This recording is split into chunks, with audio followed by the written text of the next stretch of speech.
Welcome to Lines and Patterns. This kindergarten art activity is inspired by the beautiful artwork of Henri Matisse, Purple Robe, and Anemones. Today, we will explore the fun world of patterns. You will need the worksheet, crayons, and colored pencils. Now, if at any point the video goes too fast because it's time-lapsed, please feel free to pause it. I also like to work with music playing in the room as I feel it sets a mood for the students. So if you can do that, I highly recommend it. First things first, we're going to use the side of our crayon to fill in backgrounds, and then we will use a crayon in the normal way to make different lined patterns.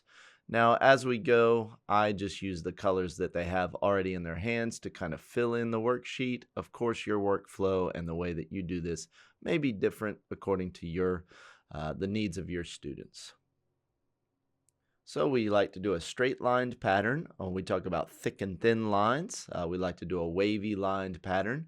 And then at the bottom, we like to do a diagonal crisscross pattern. And this takes a little bit of explanation for the students. So I like them to go along with me step by step to ensure they understand each part of the process.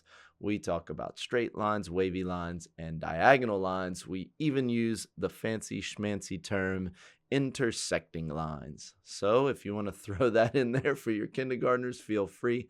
And this activity honestly would be appropriate for first graders as well. But after they've done all of that hard work on their patterns, it's usually a good idea to let them get a little bit creative on the final portion of the anemones and the pedestal and everything. And I tell them that it is their option if they want to color it the way Matisse colored his, or if they want to get creative and do their own thing. So I hope this activity helps you.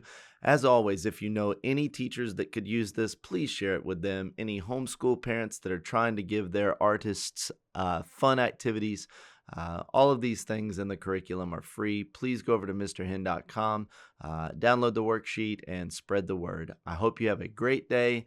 And as always, thank you for joining us.